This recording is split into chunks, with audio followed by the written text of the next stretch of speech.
by introducing myself first? Yep. Okay, fantastic. My name is Kendi. I go by the name Kendi. Been in marketing most of my career. Started at Unilever. I really enjoyed Alice's presentation because when I started at Unilever, my first year was actually in sales in Kericho and Kisumu, and the importance of understanding, route to market, route to consumer is a really fundamental part of marketing and branding, and that has been a critical part of my career. So I started there. The brand I love most that I worked on for the longest at Unilever was Blueband. So a lot of amazing experiences there.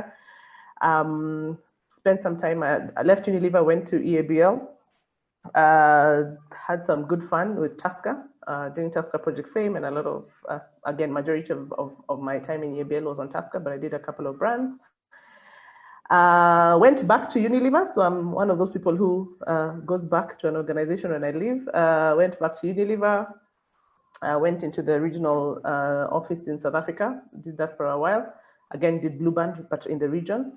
And then currently at Safaricom, leading the brand and marketing communications team. So that's me in a nutshell. From a career perspective, I think it's important, and I really like the way the format of this has been, is, the importance of, in Unilever, they used to call it the 4-lane highway. So really understanding the customer experience from what happens in sales in the field to shopper marketing and customer marketing to what we call brand building, and then to brand strategy. So, really encouraging that you do, when you're doing your branding and you're doing your marketing, you think about all those aspects. Cool. So, yeah, Patrick, what next? So that's me. Do I go into why we rebranded, or what? Yes. Let's just take a deep dive. My gosh. Okay, fantastic. So, so basically, what is my definition of branding? I like to think of brands as people, because ultimately, for when you're doing the ultimate measure of brand is it's very emotional. Yeah, when you think about brand affinity, when you think about the connection that you want to have with a brand, loyalty. People are not loyal to inanimate objects, right? People are loyal to people. People are loyal to people who they can connect with. So I always think of a brand and brands as people. And then therefore, if you're thinking about what a brand is, and from that lens of a person, then there's definitely the perspective of what the person stands for. Yeah, so it is intrinsic. Your value, what do you stand for?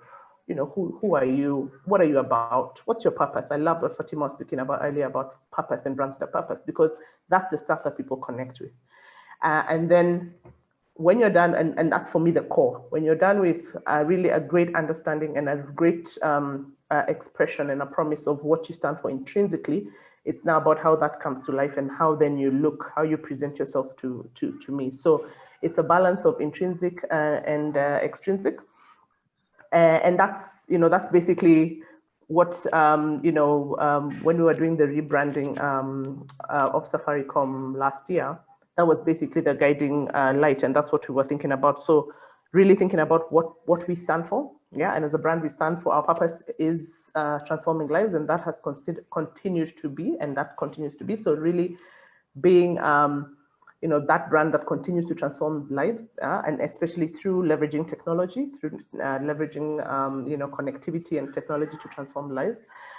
But then more importantly, how then, and then that's, so I think the biggest misconception of branding is first thinking it's just a logo change. Yeah, and you think that if you wake up one day, you change your logo, and then now, yay, we've rebranded. Yeah, it has to come from inside. It has to translate into your customer experience, and then complemented by what you're saying. Okay, so maybe just take us through the Safaricom brand through 2010 till where we are now, and just maybe quickly summarize what you people have gone through and some of the consumer insights that have led to this. I think it's more of a refresh than a rebrand, if anything else. Yeah, definitely refresh. So so the journey we took was we I mean, the reason why we exist is because of our customers, right? And that was actually why we did it. So when you think about why, if you ask me why would anyone do a refresh or a rebrand, it's because you have to be constantly listening to your customers and making sure that you're connecting. As I said, it's about keeping the connection where these people feel, because they'll only be loyal to you if they connect with you. So a lot of feedback. So as a brand, I think we are loved, we are well loved in the market. I mean, people love Safaricom, but there was a lot of concerns and a lot of feedback coming through about, you guys, have you lost me? Yeah, so I love what you do in the community. I love, what you stand for, but I'm worried that you're stealing my data. Yeah, and all of a sudden now, I'm not sure I trust you anymore. Yeah, I don't trust you as a brand. And if you look online, there's a lot of these sentiments that are coming through, and they're coming through across from different touch points. So there was a lot of concerns about, are you still a brand that is there for me? Yeah, and are you credibly still being there for me as a brand in all touch points? Have you become part of the system that is trying to oppress me? Yeah. So, I mean, when your customer speaks and they speak so clearly, it is important to listen. Yeah. So I think the first thing is you must listen and you must really understand what is driving that. And then making sure then that we align those insights. So the key insight that came through was from the feedback was, people want reassurance that we're there for them. And as a brand, you're actually helping me on a day-to-day basis. Yeah, not lofty, far, lovey-dovey type things. I want something that I will experience as in my personal life. And that is how you will get my loyalty. That's how you get my affinity. So so the process we went through first was listening to a lot of feedback. And then we had to review and re-establish and redefine our brand promise. Yeah. And that is how we came up with a brand promise, which is not traditional. And this was actually one of the interesting parts of the campaign. It's not a traditional, especially for Safaricom. It was kind of very vulnerable. And we're just saying, look, this is our commitment to you going forward. Yeah. We need to be simple, and we're committing to be simple. We're committing to be honest. We're committing to be transparent. And that is what we refreshed our brand with. So it was a refresh of our brand promise, reassuring customers of our commitment to them, and actually doing it in a way that was going to drive that credibility. Yeah. So it was first stating the promise, and then we had to have proof points. So really step changing the experience that they were having with us. Yeah, so a lot of changes in the service experience, as well as changes in the product experience. Yeah, so the journey was we moved from Twaweza. Twaweza was the previous brand promise, which customers were like, yeah, we're Twaweza, but you're stealing my bundles, so what are we weathering? And they really used to ask that. They're like, yeah, I get it. I guess it's soft and fuzzy, but, we're not, it's not credible. So then if you go to the next slide. So then that is how we evolved into what I talked about, the simple, transparent, honest for you. It was literally there's so much debate about this boat internally and externally. But I think it was just to bring out the idea of being simple. Yeah. And people, and it was actually that thing of, we're not trying to be gimmicky. We're just saying, look, guys, this is who we want to be. Yeah. We have heard you, and this is who we want to be. And this is sort of the expression that has gone through everything that we've done since then. And then in the next slides is what I was talking about the proof point. So as you're telling me, next slide, sorry. Okay.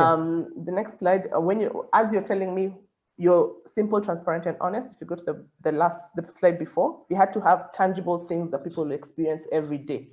Yeah, so tangible experiences. Yeah, there you go. Cool. Okay, so one question before I move on to the NCBA case study. I think this rebrand came, this refresh came at a time when we had lost Bob as a CEO. Was the timing planned, if I'd say? Because I think at the time we had Michael Joseph actually launching this refresh. So I just want to know how timing played around, because then someone will say, okay, were you trying to sort of like, okay, we've got a great leader who unfortunately has now left us, and may his soul rest in peace. And then now you have a refresh which comes in and people are like, okay, this time was quite strange. How did you guys manage that process, and what were the perceptions and thoughts beyond the stealing of data bundles, which I hope, I think have quieted down now? Yes, no, I think, Bob, rest his soul, Yes. was, at the end of the day, the business and anything that informs us is basically the consumer. And this is something we've been working on for a long time. And it's something, I mean, the timing usually is actually timed with our birthday, which is in October. So they were not related in any way. But I think for me, the point I'd like to leave is it's about the customer. It's always about the customer and responding to their needs.